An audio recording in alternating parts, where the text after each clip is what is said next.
Hello everyone, back to tuning into the 10th Summer 2023 update from GavsWeatherVids. So here we go again, it's time to bring you another summer update. We are now at the business end of the summer updates. This is the penultimate update actually. We've got one more to do for you next week.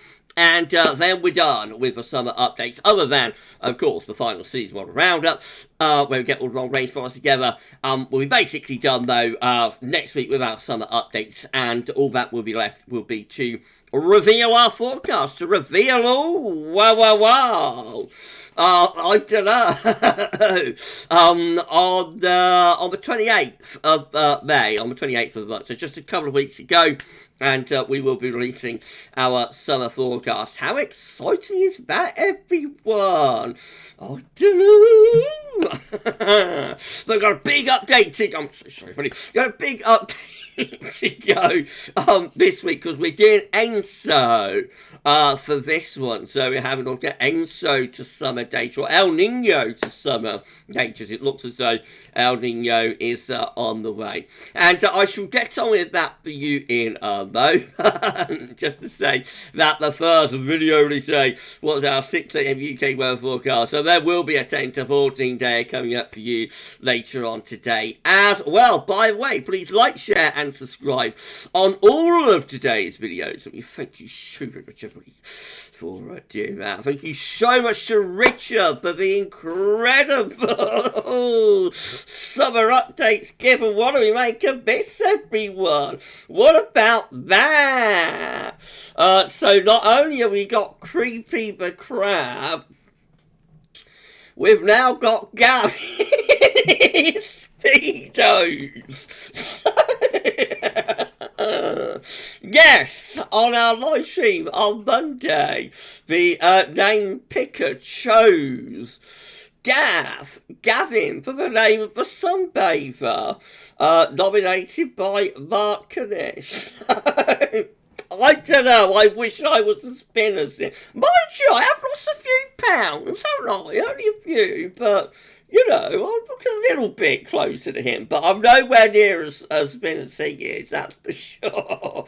I wish, but even if I was, I wouldn't inflict my speedos on any of you, so don't worry, you're all going to be safe. I won't be sitting, well, you wouldn't know if I was sitting here in speedos, I suppose, would you? Given that I never stand up, most people don't even know that I have legs. Anyway, no, thank you so much to Richard for our summer updates gif, and thank you so to Creepy the Crab and Gavin the Sunbather. I don't know what Mrs. P would make of all these shenanigans, I'm sure. Should be saying in your dreams. In your dreams. After looking at his waist. Thank you so to Shryan as well. Thank you so to Shryan Brown. I'm so sorry, everybody. I'm off on a tangent. I really must get on. Thank you so much to Shryan Bruin for sorting out all the big ears for us. Right, okay. Thank you to Richard. Thank you to Shryan. Thank you so much to hashtag TeamGav. Let's do this then, shall we? Big update. A lot of data. Let's do it. Why not? So as I say, this is going to be an El Nino, an ENSO or an El Nino special. So this is how sea surface temperature anomalies are looking in the equatorial Pacific Ocean right now. And look at this, we've got Indonesia over here. Of course, that's Australia there. We've got Indonesia just here. I don't want to show this zoomed in view. We've got Peru, which you can't really make out, but Peru is just there. And this line here is the equatorial Pacific Ocean. And along this, we are now seeing warming developing. So particularly in regions 1 and 2, we've got an El Nino signature that is beginning to move out into the deeper waters as well.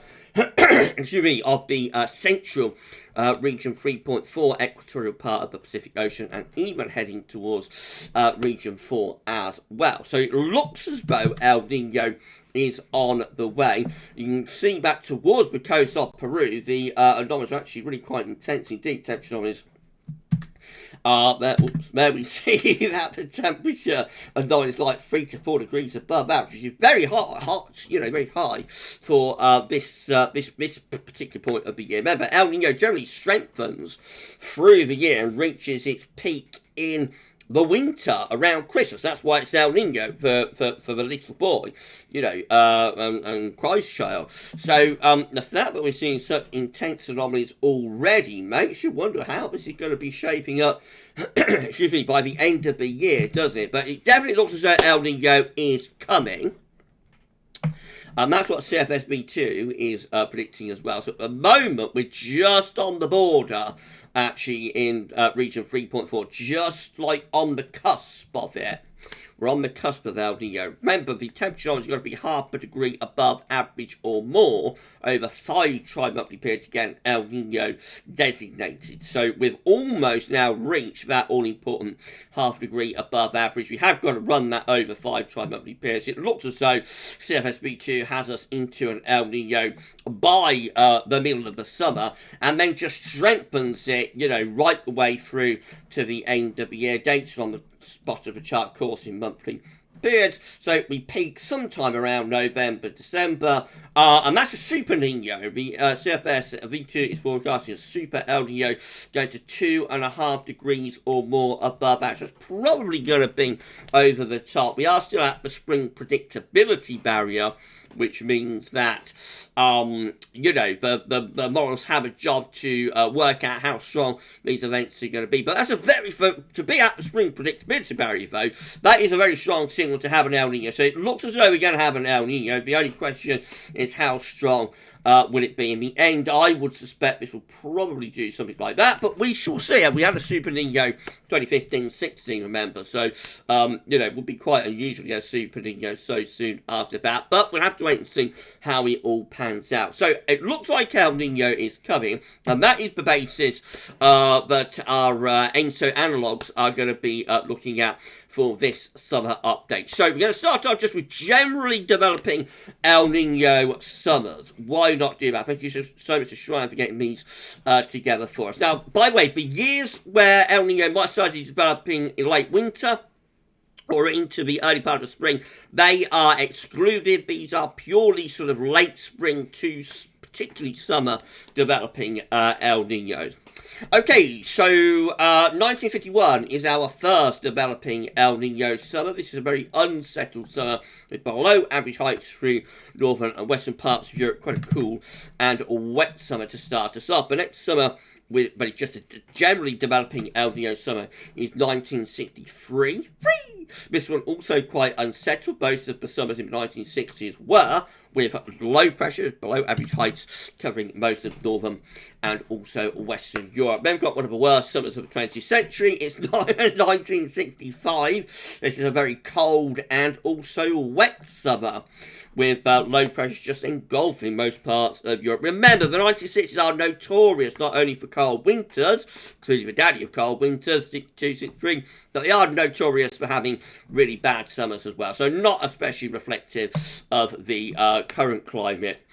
This is how 1972 looks. This is another developing El Nino summer.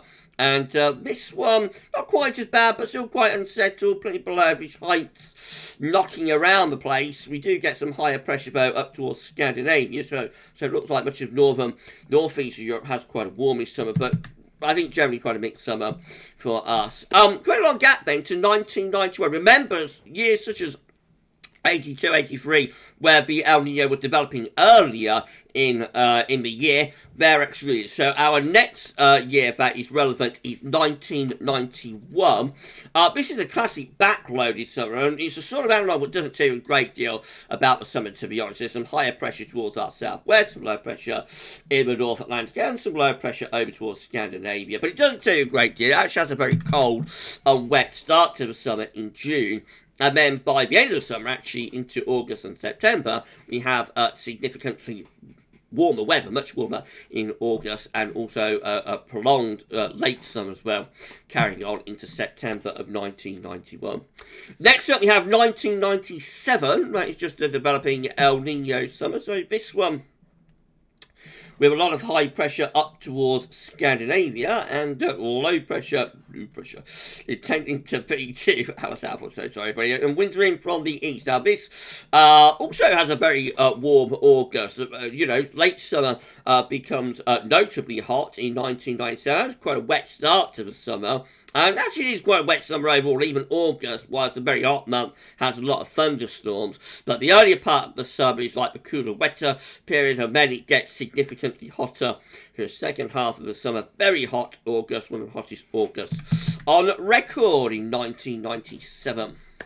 2002 is our next summer. This is a rather mixed summer, quite warm at times. Does have one really hot spell at the end of July. Otherwise, it's just quite a mixed summer, really, but often warm and, just have frequent thundery interludes. That's the summer of episode 2, Attack of the Clones. I remember that summer very fondly. And then we've got 2004. This is a very warm August as well, but it's a very strange summer. I will have to do a historic video about this summer sometime.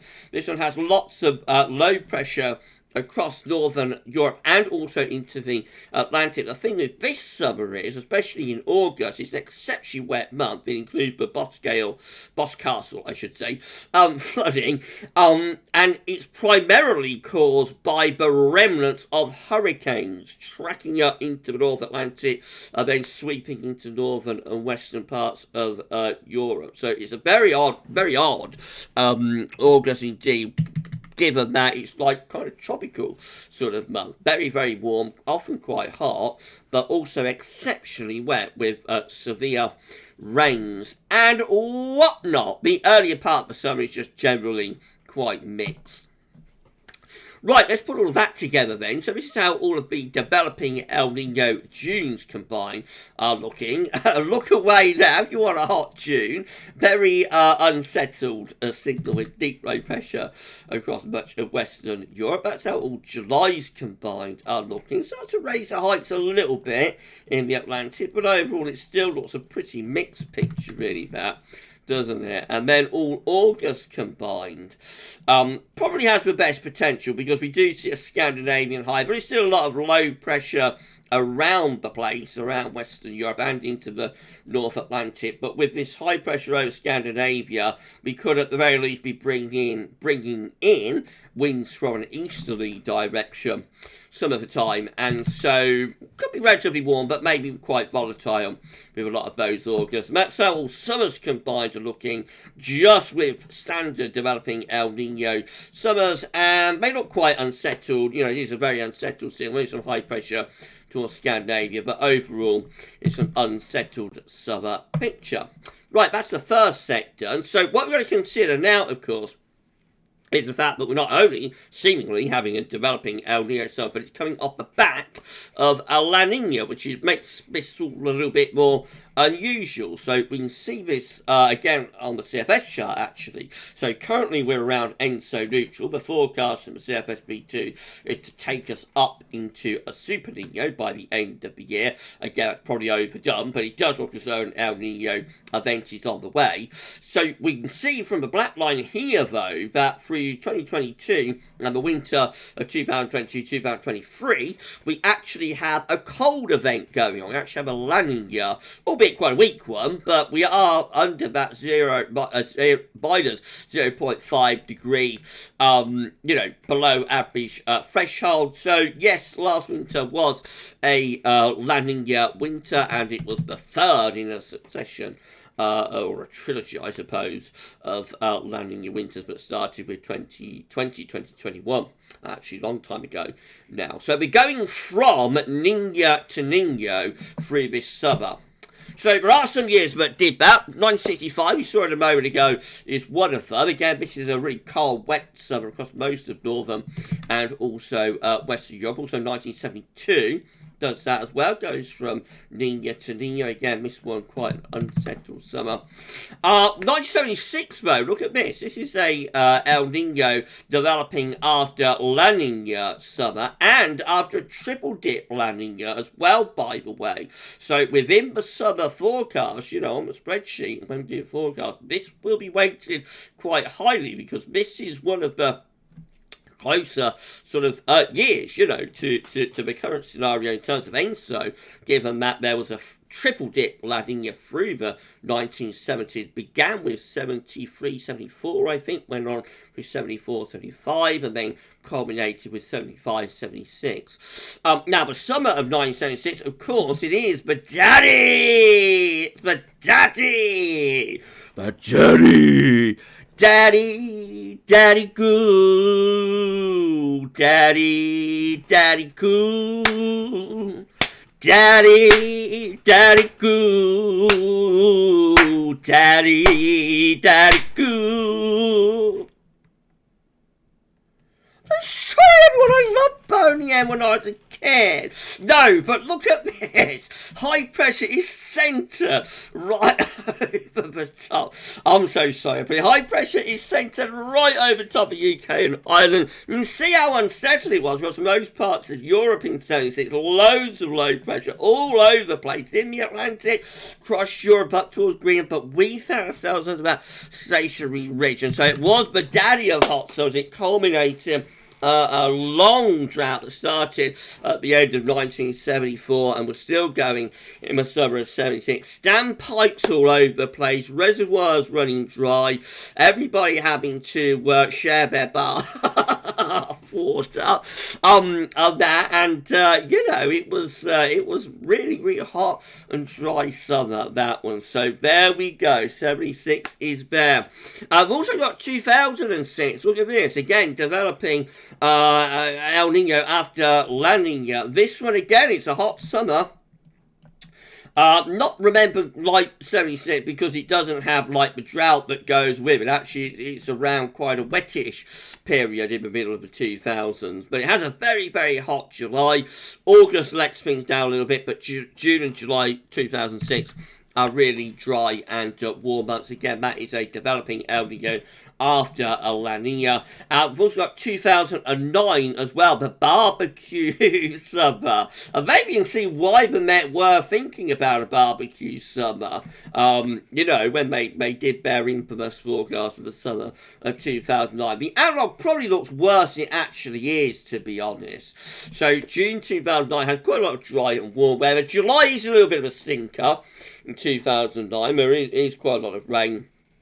Well, the temperatures aren't great, but then August picks up, so it's not a classic hot August by any means, but it does have a lot of dry, relatively warm, useful weather in August 2009. So, you know, it's not as bad as the analogue might first appearance make it appear. But there's a bit of a blocking signal as well with that summer. Of course, that is before the cold winter of 2009, 2010, 09, 10.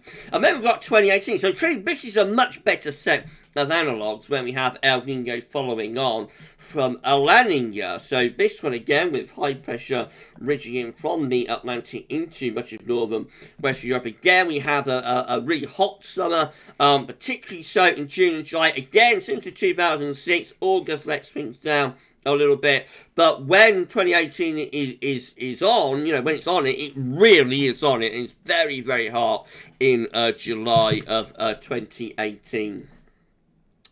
So let's pull all that together then, and we'll see how all Junes combined are looking when El Nino is developing after a La Nina. And you can see clearly compared to the first set, it is a much more anticyclonic signal for these Junes with higher pressure into northern and western parts of Europe. Low pressure is up towards Greenland and Iceland, clearly a stronger anticyclonic signal, but it gets better if you want a warmer, dry summer for July. This is how all Julys combined are looking. Again, we've got the high pressure to the north of Scotland, winds are coming in from the east. That does suggest a relatively dry and potentially quite hot signal for those July. Goodness gracious me. And then this is how all August combined are looking when El Nino is developing after a La Nina before it, and not quite a clear cut for the August, but it's still a bit of an anticyclonic signal, more towards our west and in the far northeast as well. Low pressure is across the continent and in the Atlantic. It looks like high pressure just generally weakens a little bit as we go into those August. So a little bit of a question mark about the August, but clearly it is a much, much better set of analogues this for anybody who wants a drier and warmer summer compared to the first set. And that is how all summers combine are looking when El Nino is developing after La Nina, and it is an anticyclonic signal actually. Goodness gracious, I bet you wasn't expecting this, everybody, was you? High pressure is well and truly in the ascendancy there. Across the northern and also western parts of Europe. So we've seen how things look with just generally developing El Nino, and when El Nino is following La Nina. Now we have to consider the strength of these El Ninos. So if we just look at the weak El Ninos, remember the CFSB is forecasting like a very strong El Nino to about through this summer and into the autumn. But if we just isolate out the years that just have weak developing El Ninos, or El Ninos that develop into weak events, I suppose, that gives us 1976, 2004, 2006 and 2018. This is how all Junes combined are looking with weak El Nino summers, and very strong anticyclonic signal now for those Junes. It looks like June, flaming June type signal maybe with those weak El Nino summers. And look at the Julys as well. Again, 76, 2004, 2006 and 2018, some very classic hot months there, hot Julys, and again we see a strong signal for high pressure across the north and the west of Europe, a strong signal to be hot and dry with weak El Ninos developing, and that's how all August combined are looking. And still an anticyclonic signal, maybe a bit surprisingly, given that we've got 2004 in the mix. But overall, it is still quite anticyclonic signal, albeit high pressure maybe a bit more towards the northwest, which allows winds in from more of a northeasterly direction. Lots of low pressure across Europe, you'll notice. This could be a very unsettled signal for many parts of Europe. All summers combined with weak El Ninos look like that. High pressure is right the way over top of the country. UK Ivan, so obviously it is a warm, dry signal. Wow, we have a weak El Nino. What about if it's moderate or strong, Mo? Look at this. Total flip. How strange this is. A total flip when the El Nino is moderate or strong in type.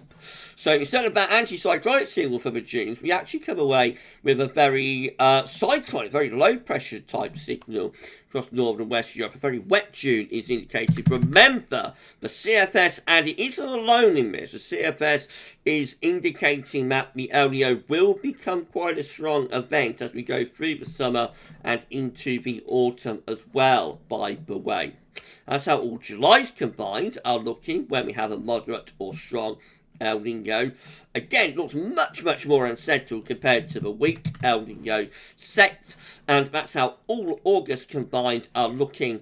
Again, a little bit more warmer potential perhaps with the August because there is high pressure over Scandinavia. However, even that still finds quite a lot of low pressure in the Atlantic across the west of Europe. So a much more unsettled set of analogues there, albeit potentially a bit warmer in August. That's how all summers combined are looking with a moderate or strong developing El Nino. It's an unsettled signal for both summers. So there's not much else that you can say about that, really. Now, the last thing to look at is that very occasionally, not often, but sometimes, El Nino will actually fail through the summer. So of course these events begin at the start of the summer. Events, they begin at the start of the summer, they gradually power up through the summer into the autumn, reach their peak in the winter around Christmas, be they El Nino or La Nina. It looks as though we're too far gone to get a failure of the El Nino this time. It looks like El Nino is definitely on the way. The only question is whether it's going to be a weak event, moderate event, strong event, etc., etc. But given that El Nino has failed in the past, the last thing to look at, I thought, would be summers where El Nino is fizzling out. Not that many of them, but there's 1993, which had El Nino fizzling out through the course of the summer. It tried to get going, but it just couldn't get itself going. And so this is quite a cool summer with a mid-Atlantic ridge heading up towards Greenland, winds in from a northwesterly direction. Relatively dry summer, but it is quite a cool summer, especially later on. It does have a relatively warm June, however. May, June are a nice combination, but then from July through to August, it's a cool and often quite cloudy summer. We've got 2012, which also was a Nino fizzling out type summer, so that was expected. It was expected that as we go through the summer of 2012 into autumn 2012, we would develop an El Nino. The El Nino almost got itself going, but then it just faded out as we went through into the latter part of the summer in particular. Now, this is an exceptionally wet summer, of course, with high pressure blocking around Greenland. Low pressure is across the northwest of Europe. It's a washout summer. It is actually our last washout summer. So that's a mixed summer since then, but this is our last proper washout summer in 2012, where the heaven just opened and it carried on raining through most of the summer. And then the last summer that had a El Nino fizzling out pattern, was an El Nino failure, was 2017. This one quite a mixed summer as well, with low pressure to the north, high pressure to the south. Again, the analogue there doesn't tell you everything that you need to know about this summer, because actually it has a very nice June, it has a very warm June in 2017, just lasting to the beginning of July. Then it starts to wobble as we go through July, and by August we actually end up with quite a cool, wet month. It is actually our last proper front-loaded summer, what we call a front-loaded summer, with the best of the warm, dry weather occurring in June, and then the summer deteriorating thereafter. So our last proper front-loaded summer in 2017 was during a failed El Nino event. So putting all of that together, lastly, this is how all June combined are looking when El Nino fails and fizzles out through the summer. It is an unsettled signal for mid-June with below average heights in the North Atlantic and across the north and west of Europe. All Julys combined look like that. So maybe not quite as wet, but cool signal with above average heights in the Atlantic up to Greenland. Trough low pressure over to the east of the country, favouring winds in from a north-northwesterly direction. And all August combined don't get much better, although things do improve a lot for southern Europe with high pressure building up there, but we remain more or less under the low pressure with plenty of wet weather. And there is a blocking signal in the North Atlantic and up towards Greenland as well with those August. Finally, all summers combined when El Nino fizzles out. All summers look like that. So again, below average heights over and to the east of the UK and Ireland across much of northern Europe. So a cool or wet signal for those 3 summers when we have a failure of El Nino. However, we are not expecting a failure of El Nino. We're actually thinking that El Nino could well power up as we go through this summer. So you pay your money, you take your choice there. Clearly the weaker end of range favours like a warmer, drier outcome, and if El Nino starts to really power up, and this is something that we see in the winters as well, by the way, of course, when El Nino is quite weak in the winter, you can sometimes get a colder winter. If El Nino becomes like a strong or super Nino, normally curtains, for anybody who wants a cold winter. It appears the same sort of thing could be at work with the summers. It's all speculation, it's all for fun,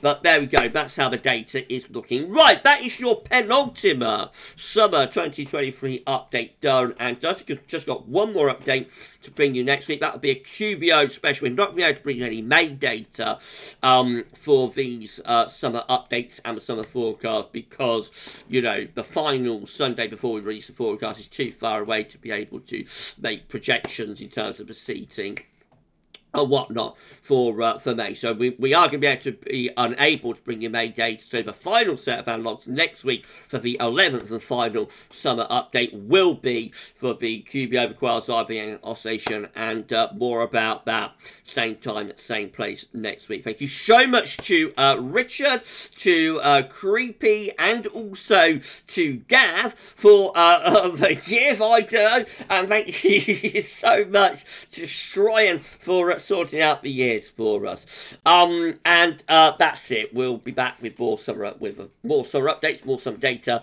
next week. We will be back a little bit later on today with 10 to 14 day. That include all of the features. Hope you found this 10th summer update interesting and informative. That's all for now, and thank you so much for watching. Bye for now.